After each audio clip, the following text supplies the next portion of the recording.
Welcome, Rotarians and guests, to the most fun club, the Rotary Club of Little Rock.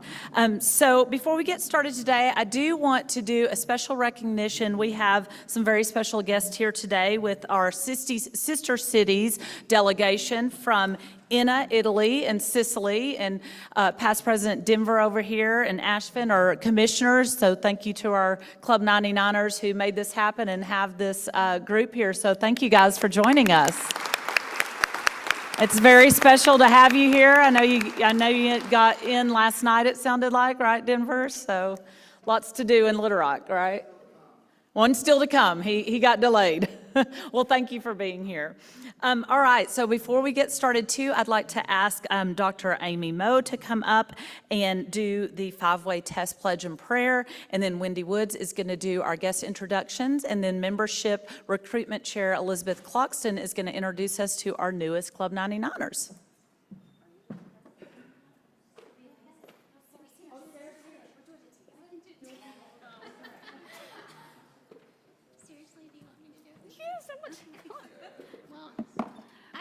It's brought to you by the cathedral today, the two of us together. Okay. Good afternoon, Rotarians. Please join me in stating the five-way test of the things we think, say, or do. Is it the truth? Is it fair to all concerned?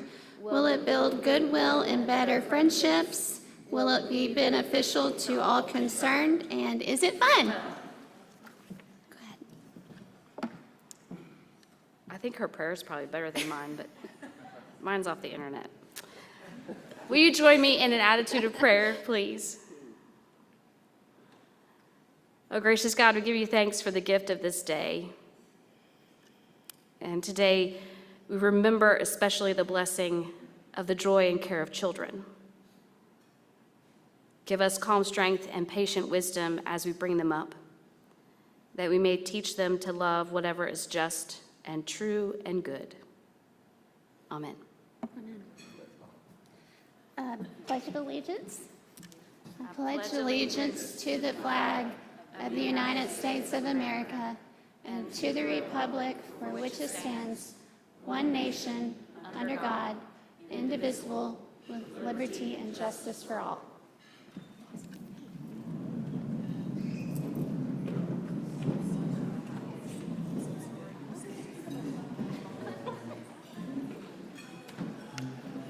Good afternoon, Rotarians. That was my big mistake. I didn't see Sarah here and I panicked and I asked for a substitute prayer person. So forgive me, ladies, you did a fabulous job. I'm also subbing in as the guest introduction person. We have lots and lots of guests today, multiple pages. So I'm just going to ask everyone, if you brought a guest, please ask your guest to stand up. And if you would stand up if you're the member along with the guest, and we would love to give you a warm welcome and thank you for being here today.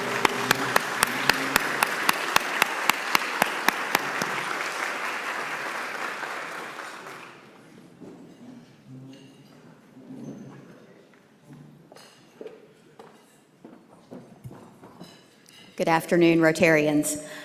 It is my pleasure to introduce two new members today. If they will join me up here, we have Billy Haynes and Sam Smith.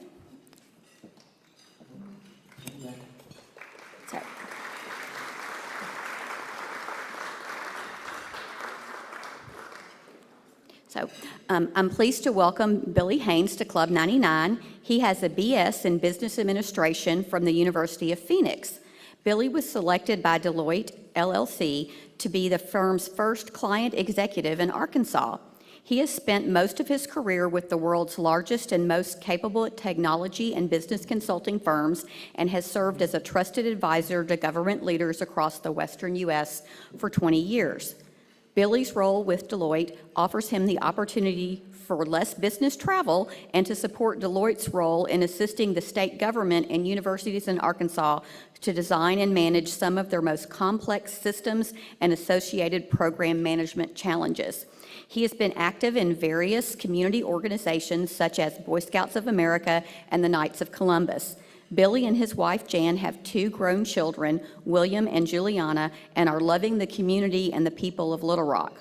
For fun, he enjoys outdoors activities in the mountains, camping, hiking, cycling, traveling, and spending quality time with family. Please join me in welcoming Billy Haynes to Club 99.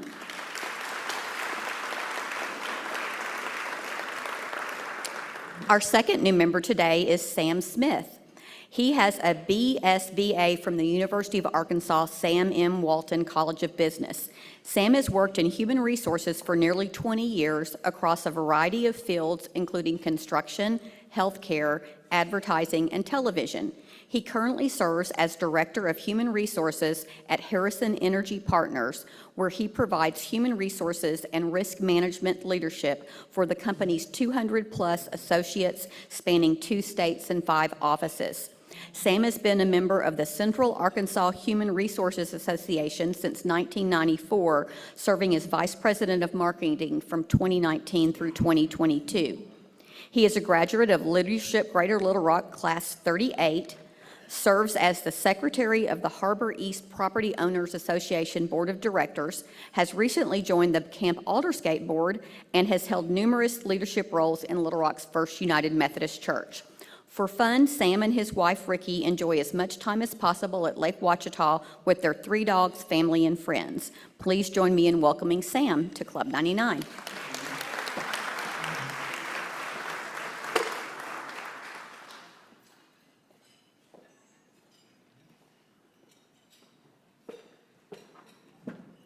Well, Billy and Sam, congrats and welcome to Club 99. I know you're going to enjoy this club, and we'll love having you. All right, so just a quick announcement, just a reminder. I know this will be the last time you hear me say this, but Saturday is our big picnic, bike ride at Murray Park. If you don't want to do the bike ride at 8:30, no big deal. Just come out at 11. Please bring your family and your friends and your guests. We'd love to have you there and just really celebrate kind of almost the end of our Rotary year, and it definitely will be a fun-filled day of just fun and catfish and hanging out. So hope to see you guys, and definitely you'll be getting another maybe 1 or 2 more emails this week to give you that RSVP link. So please let us know if you're coming. All right, and then another, Jeff is making me announce this, but he says that he is having a meeting after this meeting for the roast and toast of your president. So there's some group doing something. I will be taking names of who goes to Jeff's table afterwards.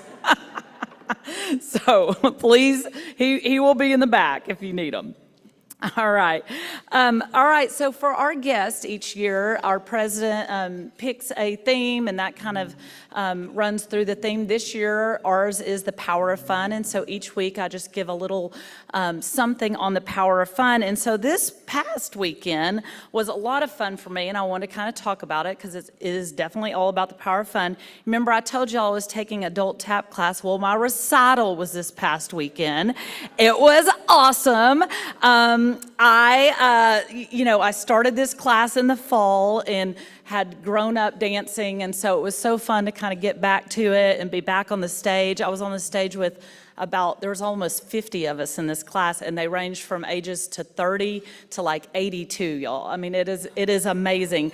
I got to be on stage, and so my daughter, who does competitive dance, had to give me flowers this time. It was awesome. Loved that. But you'll see here in a minute, this slide has some pictures of all the fun. There we are. It was 70s themed. Nelson was there. So y'all know Nelson takes photos every week for us, but he also takes photos of the dancers. So I made him take a photo with me. He made me take a photo with him. So it was so great. I had to put that one in there, Nelson.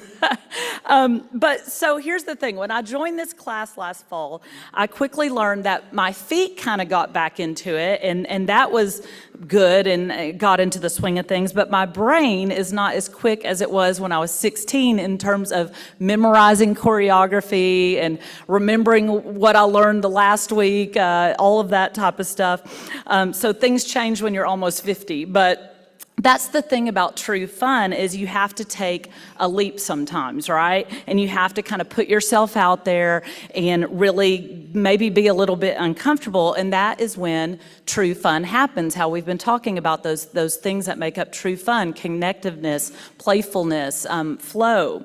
So getting back to TAP, at the age of 50, or at the age of 49, I'm not 50 yet. I'm going to give myself a little bit of time here. It isn't as easy and coordinated as it was when I was a teen, right? But remember, perfectionism is the enemy of fun. It's actually the biggest roadblock that adults face when they are trying to have more fun in their lives, according to Catherine Price, who authored The Power of Fun. And so one way to loosen perfectionism's grip is to gently investigate what exactly you're afraid will happen if you do not perform perfectly, and then continue to ask those questions until you convince yourself that, hey, this is going to be okay. So author and journalist Margaret Talbot writes this. She says, being willing to involve yourself in something you're mediocre at, but intrinsically, I cannot speak today, enjoy, to give yourself over to the imperfect pursuit of something you'd like to know how to do for no particular reason, seems like a small form of resistance. So the goal here is resist, guys. Be a beginner. Pursue passions and hobbies and interests and things you did as a kid that you were pretty decent at. Go for those as an adult too. Sign up for the TAP class, learn to play mahjong, take up pickleball. Go ask Kenny about that. Learn how to bake. Make a point to try new things. And as you do, keep in mind that far from implying flightiness or irresponsibility, the word dilettante, which is a person who takes up an art, activity, or subject merely for amusement. It actually comes from the Italian verb to delight. So remember that. An amateur doesn't refer to a lack of skill. Instead, it's rooted in the Latin word for love. So I think it's appropriate to kind of talk about that, like put yourself out there, try something new. Also, this next picture I wanted to end on, because I didn't realize until this weekend at our recital, and this next picture that will come up will show you this, that I was in TAP class with two other Rotarians. So Jennifer and Scott are in the West Little Rock Rotary Club. I did not know that until we were backstage at Wildwood, and we're just chatting back there waiting for our dance, and we figure out that we're all Rotarians, and they had like some Rotarians for their club out there watching them, and they were going to go to happy hour. So you see, guys, you really can like find the power of fun anywhere. You can also find Rotarians anywhere in your adult TAP class. You never know. So I thought that was a fun one to end on. All right, so we have a great member video this week that definitely showcases one of our members having fun.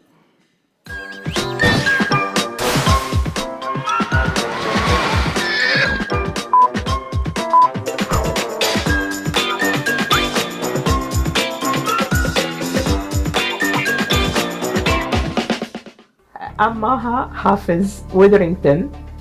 I was born in Alexandria, Egypt, and I came to the United States back in 1988 because I met the love of my life from Hamburg, Arkansas. I have been working with the federal government since 1988 to date, and I'm a happy person. I love it. Since I was a kid, I traveled a lot with my family. Back in Egypt, I pretty much saw most of Europe. As a teenager, I traveled, I worked in Paris. My office was very close to the l'Arc de Triomphe, and I loved it. After retirement, I thought life was so good, so I was traveling a lot. And then comes the pandemic, I couldn't travel. So I said, okay, let's wait. Then I waited a couple of years until I was able to take my first trip. And I traveled about 4 weeks ago. I went to Egypt and I visited my hometown, Alexandria, Egypt, by the Mediterranean after 8 years. And that was a lot of fun. We left our home in Bryant and we stopped in Arkadelphia. First stop, I wanted to have fun and have breakfast at Cracker Barrel. And then we moved on. I was on the go, on the road between cars and airplanes for over 24 hours.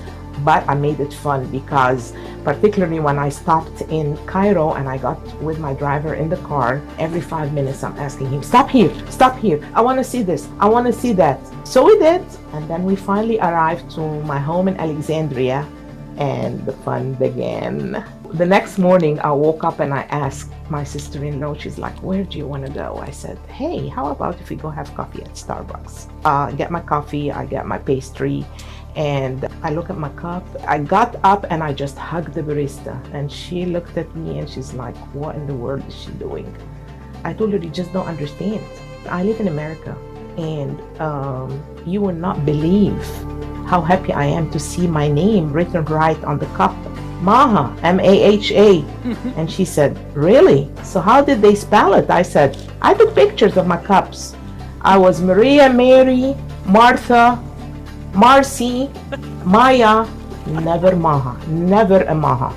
The entire trip was a lot of fun. So I was just going everywhere trying to see and explore and take pictures and have fun and talk to people until the night of my departure. My entire family lives in Egypt, and just saying goodbye, I know for anyone is not fun. So said our goodbyes, and around 9 o'clock in the evening, I went up to my hotel room. I was staying at the Holiday Inn close to the airport. My driver was supposed to come pick me up at 1. All of a sudden, I heard that there is a wedding at the hotel. I'm on the 8th floor. I run downstairs. I don't know the people, but I just wanted to be part of it, to have fun. So I started live videos, and I started singing and dancing, and then all of a sudden I see the father of the bride coming, and he shakes my hands and he says, we're so happy that you're having fun. We would like to invite you with us to the ballroom after this wonderful dancing and music. And I said, for sure, I will come. Thank you so much. Congratulations. I wish her all the best. And I sure did. Well, I forgot myself. I'm having fun. So I forgot completely that I have a flight and I have a driver picking me up at 1 in the morning. And I have already asked the bellboy to come and pick up my luggage at midnight and take it downstairs, loaded in the car. I find him at the ballroom. Miss Maha, we went to your room to pick up the luggage. It's midnight. You have a flight. You have a driver at 1 o'clock in the morning. I'm like, oh my gosh, I'm having fun. I want to finish that. And unfortunately, I couldn't. Went back to my room, gave him my luggage, got ready, said my goodbyes, and at 1 o'clock I was in the car, and I'm just sitting there laughing, and the driver is looking to me and he's like, how was your trip, Miss Maha? I said, you know what? It was a lot of fun. I love that, Maha. I'm going to start calling Maha the wedding crasher. I love it so much.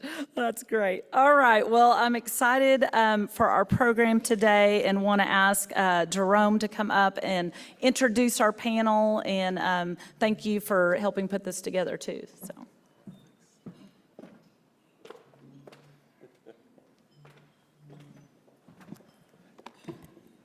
I was going to try to help Natalie down from the stage, but then I forgot how she was dancing. She could have flipped off the stage. Landed it, and just started dancing. I want to thank you all for having us today. I'm here to represent the panel for Every Child Arkansas. These are individuals that they have some relationship to the work and the passion that we have, which is taking care of Arkansas's kids and families. When we look at just Pulaski County, because again, to understand a problem, you want to make it the right size, we get our arms around it.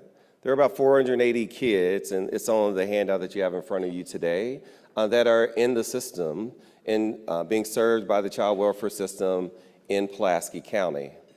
Now, only about 276 beds are available, right? So the remaining kids go to less than ideal types of scenarios to be housed while they're in care. And only about 50% of them get a chance to stay in Pulaski County. So the things that they know quite well, such as their school, their community center, maybe their church, they're out of reach, or even their friends or siblings may be out of reach during this period of time. So we brought to you a panel that can share various aspects of what the situation or the situation that we're on, the climate of where we're in right now as a county and a state. And with that, you all know whenever you have two friends and you introduce them to one another, you really want them to get along. You all as my friends, the Rotarians, and you all as my friends, those that work in Every Child Arkansas, I hope this is a great union on this day. You'll see on the card there, and there will be an ask for each of you at the end, and it's very simple. It's mostly just to have a conversation after this. So if you're open to a conversation about how businesses are participating in this work, you have a chance to connect with us. And somebody will get in touch with you in the next couple of days, usually 48 hours. So who we have coming to the stage today is my dear friend whom I just met, Miss Michaela McAllister.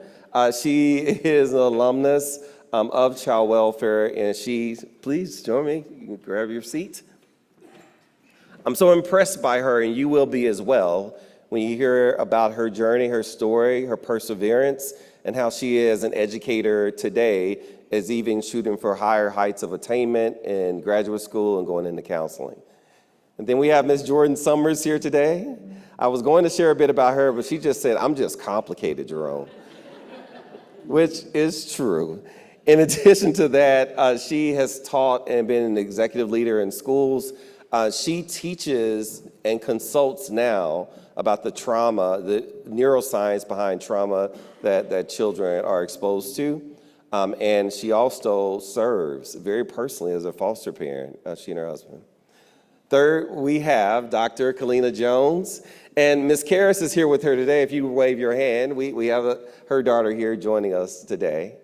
Dr. Jones is the leader of the Arkansas Home Division of Baptist Health Center, and she led her organization to become a member of Every Child Arkansas. Yes, a healthcare system. Because the work that they're doing right now, or that she oversees, covers public health, population health, and community outreach. And lastly, the gentleman who will take my position and moderate this session, okay, yes, have a seat, Paul. And he shouldn't be a stranger to many of you, is Mr. Paul Chapman. He is the executive director and leader of 100 Families nonprofit here, where they take families from crisis to career. So with that, I give you the panel, and we as Rotarians welcome each of you. It's an honor to have you here today. Well, thank you all for what you do and for inviting us here to be with you today to tell you a little bit about children in foster care who have to be there hopefully temporarily before they can be returned to their families. And then there is an ask, as Jerome said, at the end of this. We're going to ask that each of you consider how you might be able to help the children of Arkansas in some way. And hopefully this panel will help you along with the whys and the hows of that. So my first question, Michaela, is to you. You are an educator, and you're heading to graduate school this fall.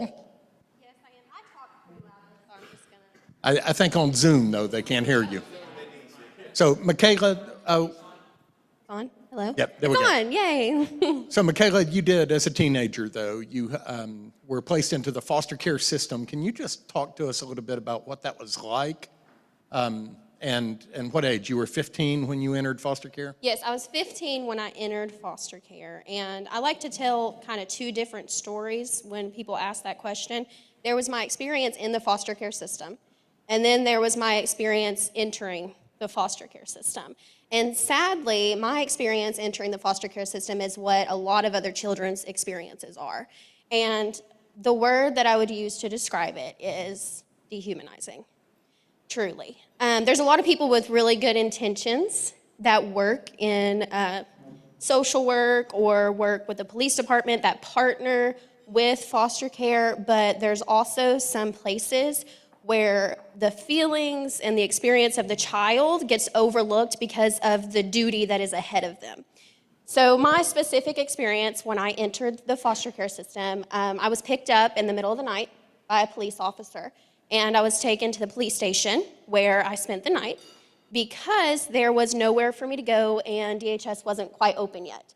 So I was 15 and I had my younger brother with me, and we slept in the police station in the floor while they were bringing in detainees, and they were just making sure we were all right, sitting in our chairs.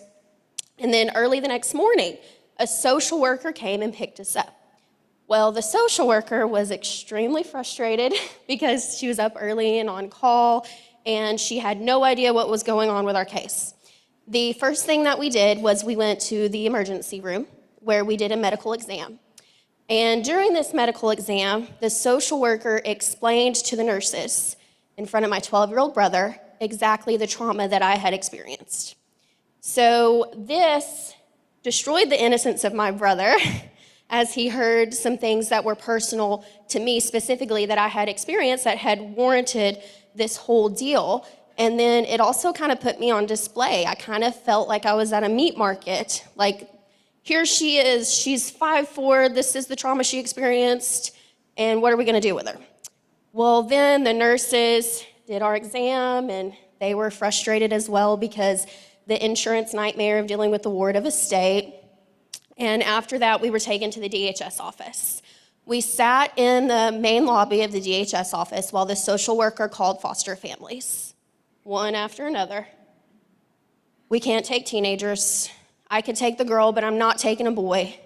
We can't do it. Sorry, she's too old, too much of a risk.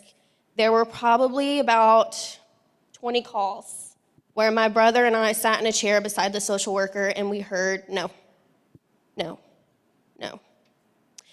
Eventually, there was a family and they were hesitant at first. They said, oh, we weren't really open to taking boys, but we'll take the girl.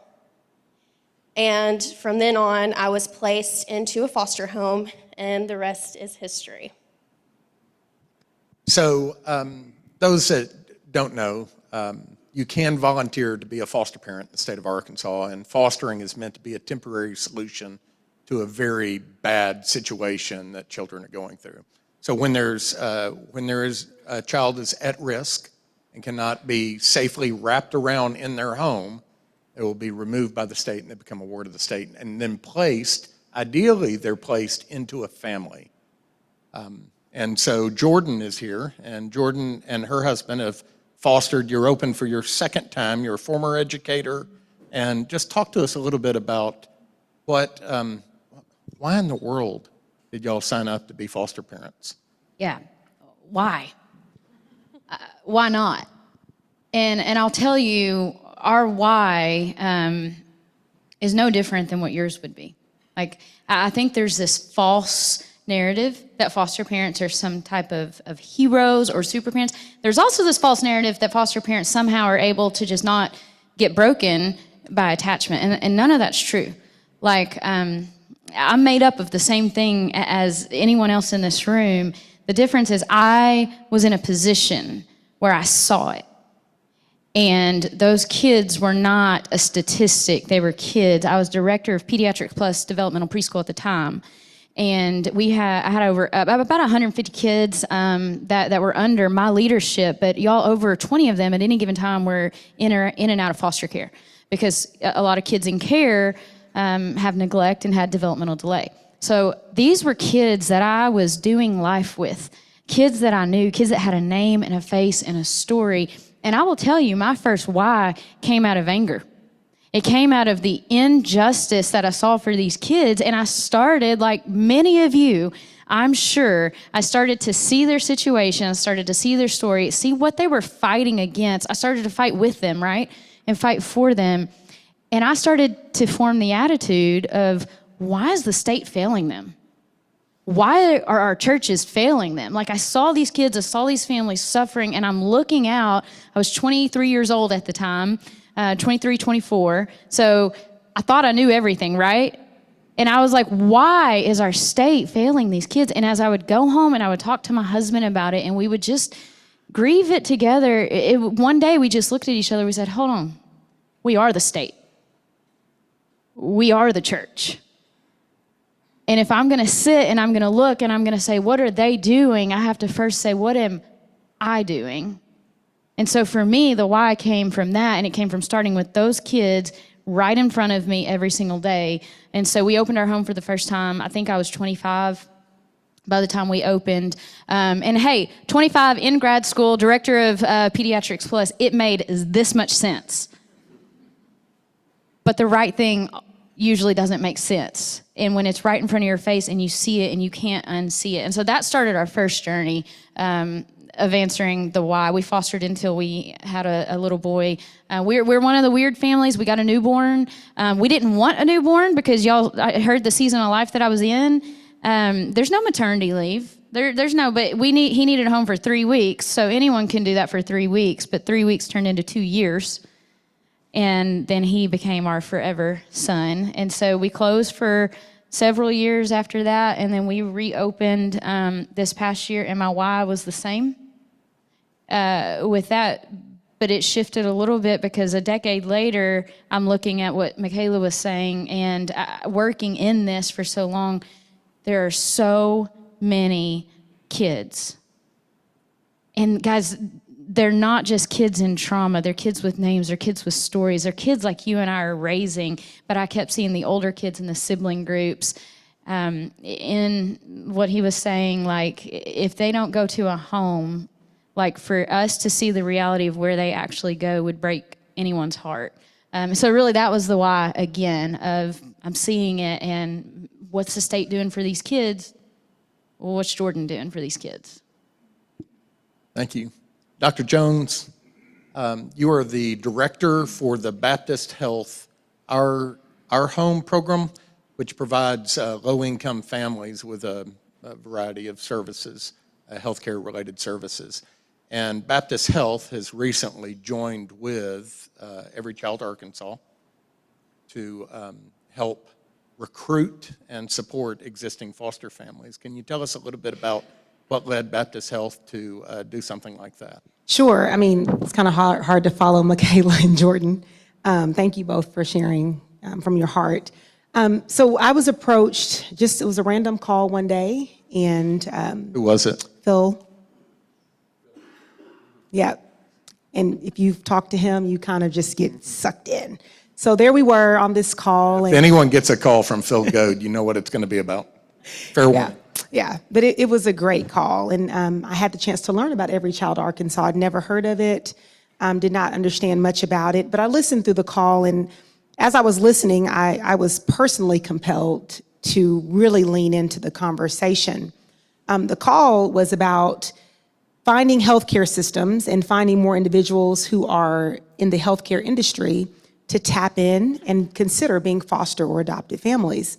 Well, as many of us know, in the healthcare industry, if you're a clinician and you're actually touching the patient, it poses an interesting dynamic because you are working 12, 16-hour shifts at times. You may be home for maybe 3 days out of the week and you're in the hospital for 4. It's interesting.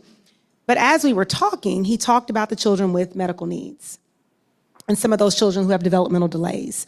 Well, what better fit than a healthcare provider, right? If you have a child in the system that has a trach or has some type of maybe cerebral palsy or something that just requires a higher level of care, what better fit than someone who deals with that every day?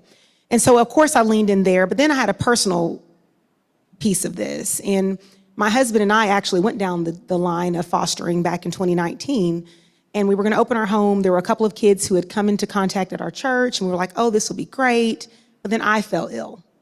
And because of my illness at the time, the caseworker decided that I wasn't stable enough to go down this line. Well, at this point, I was fully bought in. Y'all, we had completely gutted our deck. I mean, major deck. Gutted the deck to make sure that our spindles were within the right, to meet all the criteria to open our home. You know how that goes. Get rid of trampolines and get rid of all these things. And I was heartbroken. But due to my health at the time, I wasn't physically strong enough to do it. And so, we had family dinner one Sunday. I'll never forget this. And I was telling my father-in-law about it, and we're all looking at each other across the table, and they're like, you want these babies? I was like, yeah, but I can't get them. My husband's youngest sister opened her home so that we could foster these babies. Fast forward, they adopted them. So they're still my babies. But I just had a personal connection through that conversation. And when they explained to me the ask of being a supporting organization, it just made sense. If you're familiar with Baptist Health's mission, it fits our mission, right? The healthcare system was established to deal with chronic and acute conditions. Deal with your health condition and send you out the door. But what I love most about Baptist Health and many other of our healthcare systems is there's usually a mission attached to that. And those are things that deal with those social determinants of health, things that we don't address in the clinician's room, in the ER. There are things that we can address as part of our mission to address those social determinants of health. And so when you talk about that, I can't help but think of those, the least among us. There's a scripture in Psalm 68, and it talks about the orphans and the widowers. We have a mission to take care of these individuals. And so fast forward, here we are. I found myself on this panel. Jerome was like, hey, I'm like, sure. But I think it's definitely something that Baptist Health aligns well with, taking care of that population. And I'm going to be quiet in a second, but I told Jerome this morning, there are two places people typically find themselves when they're in need: the church, the hospital. It's a beautiful intersection for Baptist Health. That's great, thank you. Michaela, can you talk a little bit about when you were in foster care, you were placed into a foster home? And so to talk about some of the help, especially, as a teenager and someone that had gone through trauma, what help was, most beneficial to you? So this is a redemption story. There is a redemption piece at the end of this. My story is a great one. And what I would really like to point on here, like Jordan said, like you stated, they make it a little difficult for foster parents to foster. There's a lot of red tape that you have to go through. There's a lot of red tape that foster children have to go through as well. When I was in foster care, I couldn't cut my hair because my biological parents didn't sign off on it. I couldn't be in the car with anyone who wasn't background checked and approved by DHS for me to ride in the car with them. You can imagine this is difficult as a 16, 17-year-old girl. I couldn't go to football games unsupervised because I needed a chaperone there that had been background checked and all the things.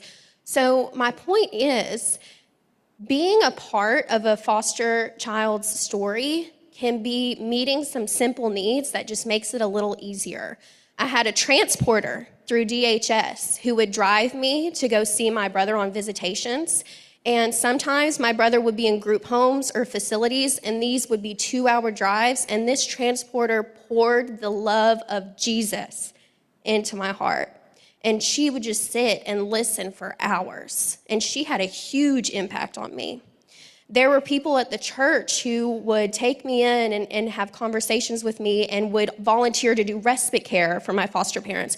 And what this means is that they were background checked, they were approved by DHS, my foster parents could go have a date night and I'd hang out with them. It gives me more connections, more people to be around, feeling more like a person instead of an animal in a cage. I was in 2 foster homes in my experience, and let me tell you, that is a lucky experience. I was extremely fortunate that I had 2 homes that opened their doors to me. My first foster home, I got my driver's license. They were all for all my school endeavors. I was the nerd, the AP classes and student council and choir and Mayor's Youth Advisory Council and teen court and all the things, and they encouraged it. They took me to all of those meetings and they let me be myself. It took time out of their day, but they did it. My second foster family, they adopted me the day before I graduated high school. And this seems a little bit weird. You're a 17-year-old girl, you're going to college, there's really no need for you to be adopted at this time. In fact, my paperwork said I'm aging out. Where was I gonna go home for Christmas? Where was I gonna go for spring break? Who was gonna be at my wedding? Who was I gonna go on vacations with? You as adults, you have relationships with your parents, right? So there's a way to be a part of these foster kids' lives and to build relationships, even if you are not in a state right now to open your home.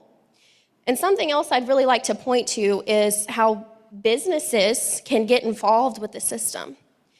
I talked about how I had a little bit of a dehumanizing experience at first, and a lot of times I felt like there was a stigma over my head. I remember in high school, I had a boyfriend We went to the movies together a few times, and his mother said, I don't want you hanging out with girls like that. She's in foster care. You don't know what she's been through, and she's going to be a bad influence on you. I ran for student council president that week. I'd gotten accepted into 4 different universities that week.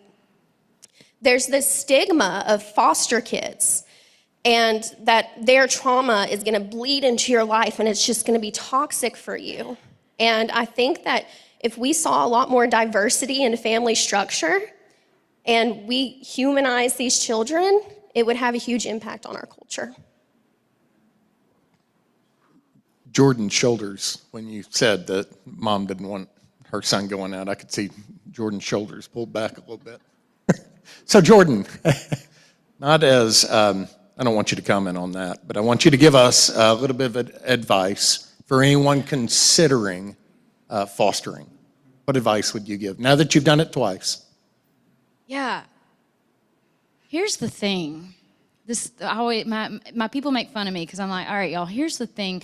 But I feel like there comes a point in every conversation professionally like this, and I speak at a lot of things like this, and there's a point where I'm like, hey, can we just pause for a minute? And can we drop the professional lingo or expectation or anything, and can we say as humans, like, do y'all hear what we're talking about? Like, these are our kids. These are our broken kids in our state, and I just had a moment, Michaela. I just met her today.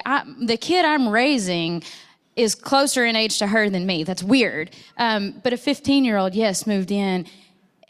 There is a stigma that their trauma bleeds into you. There is a stigma that their trauma affects your life, and I don't want to skirt around it. It's because it does, okay? It's because it does. But can I tell you something? I am better for it. My kids are better for it because with that trauma, with that hurt, comes this grace, comes this understanding, comes this part that changes me as a human. I leave here today, I'm leaving this meeting, rushing back to Conway to go pick this kid up from my house because she just got her first job at Tacos for Life. Her orientation is today. 3 months ago, she did not have a driver's license. She did not have any, y'all, I'm her 22nd placement. In fact, I keep looking at the DHS table because last time I spoke about her, like, she's known statewide because, guys, she's hard. Like, Michaela, you're talking, and I'm like, oh, you're a dream. Like, I'd have loved that teen experience. She's not a president of anything at her school, you know what I'm saying? But can I tell you something? I just want to tell you this. I didn't even plan this, but I work with foster care too, right? Like, trying to recruit. And one thing that I'm very big on, she's an African-American, and I always want, if there's an African-American little girl being placed, I want her to have an African-American baby doll. It's just a little thing. So I had all these African-American baby dolls in my attic. I was taking them down, and she was with me, and she said, Jordan, why you got all these black babies? And so I was explaining it to her, and she said, you know what she said, y'all? And she acts like she hates me half the time, right? But she looked at me, and she said, why didn't I get to come to you when I was little?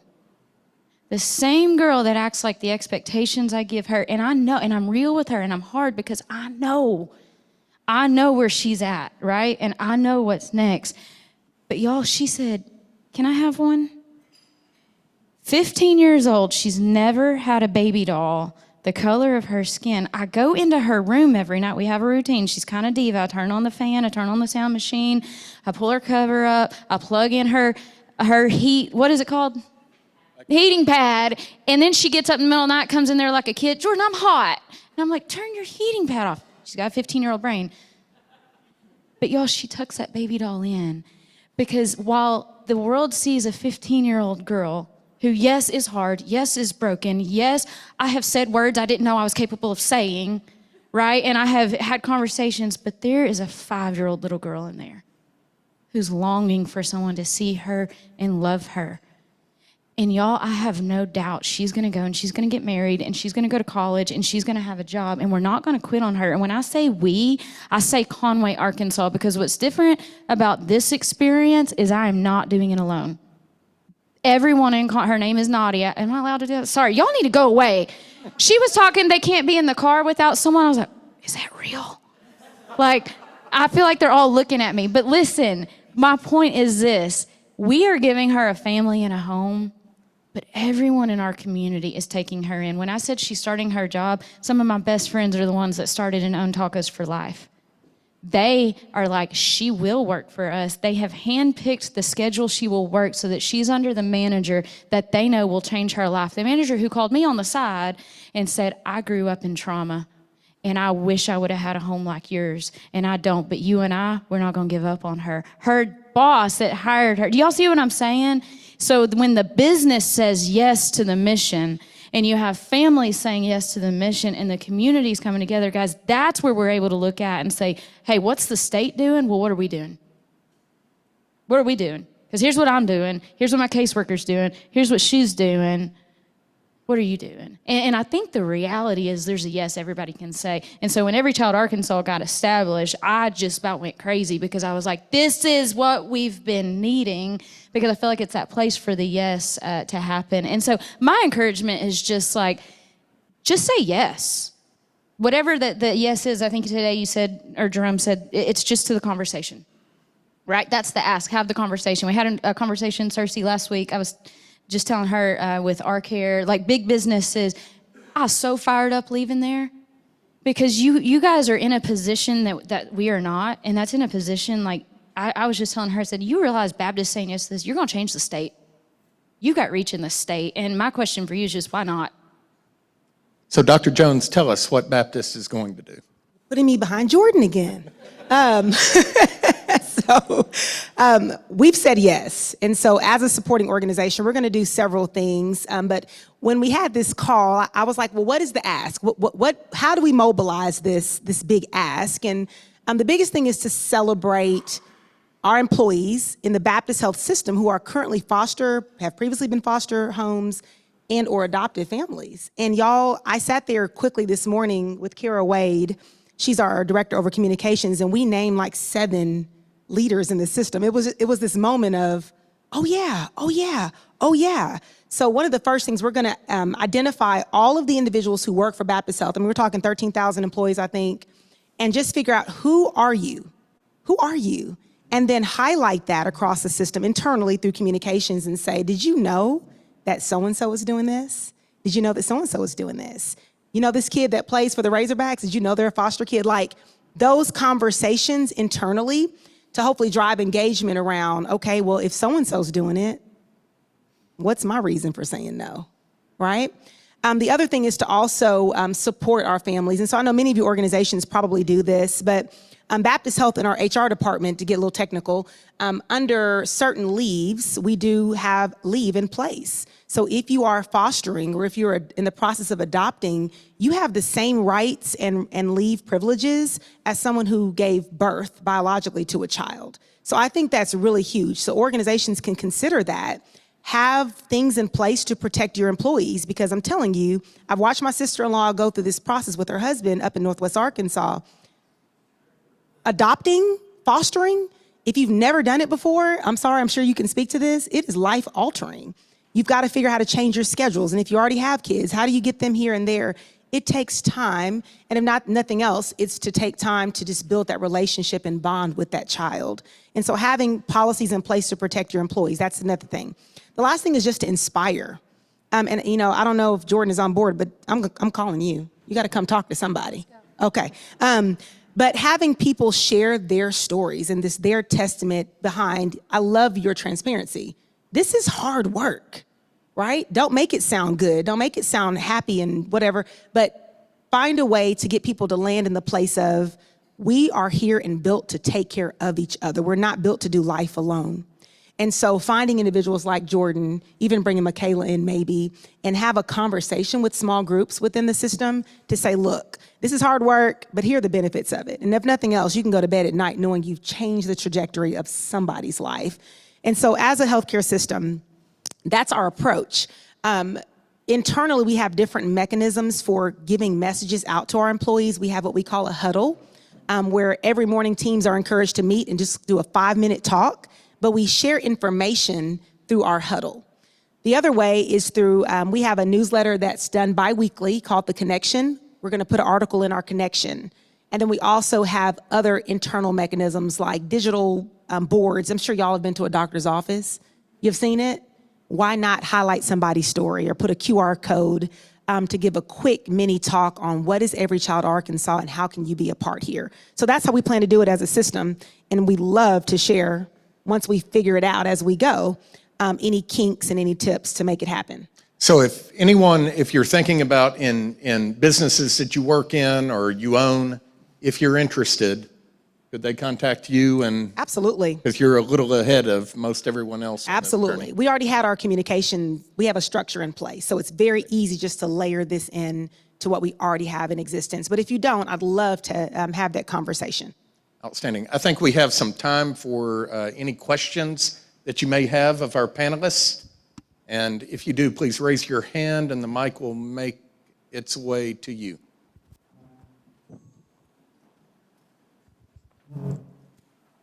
So, hey, thank y'all for being here, by the way.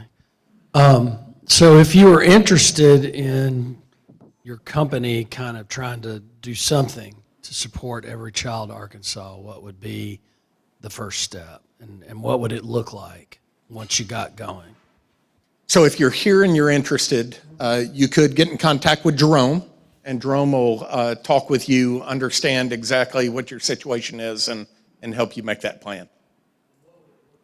I think what it would look like is exactly what Baptist Health is doing. So the ask would be do you have anyone that's fostered or is currently fostering as adopted? And could you celebrate internally?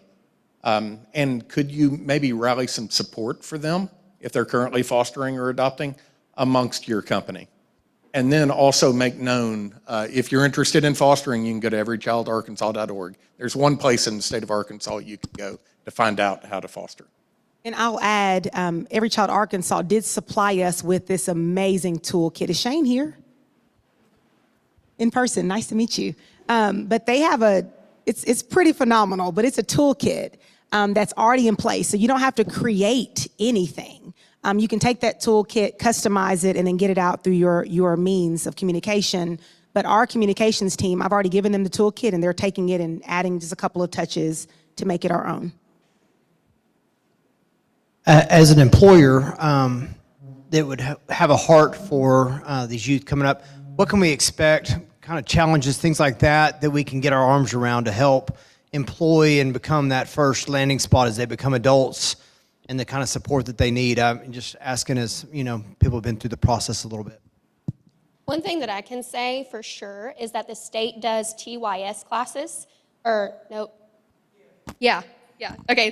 YTS, Youth Transitioning Classes. And so all teenagers in the state of Arkansas have to go to these classes in order to redeem the benefits that they're getting. So the state is great about, they supplied me a laptop when I went to college. They paid for my prom dress. They bought my senior ring when I was in high school. And so these are required classes that teenagers in the state of Arkansas who are in foster care have to attend to receive those benefits. And if you would be interested in recruiting and hiring young foster youth, those would be a great place to start. Listen, I'm going to answer to, as one trying to find a 15-year-old, anyone, is hard to find a job. It's hard to find a job where you want them to be influenced. You know what I'm saying? So my ask would be, take a chance. Just take a chance, because that is what most of these kids don't have. And how are they going to break the stinking cycle if we don't put our arm in and stop the wheel and say, I will be willing to bleed a little bit, even if, like my friends are like, hey, we're not expecting her to be the perfect employee, but we are expecting her to meet, these expectations, but also she's got a team around her, right? Mama's texting on the side, like she's got that, but I just needed someone to take a chance on her. Now, she may burn the place down. I'll come back and give you an update, but she's at least getting a chance. I think we have chance for one more. If anybody is interested, on the mic. If anybody is interested in talking with us, we can actually bring a team to you and line out exactly what all this looks like, and be able to provide for you the toolkit and all the things to make you successful in helping with our foster care system. You say one more, Amy? One more. Thank you.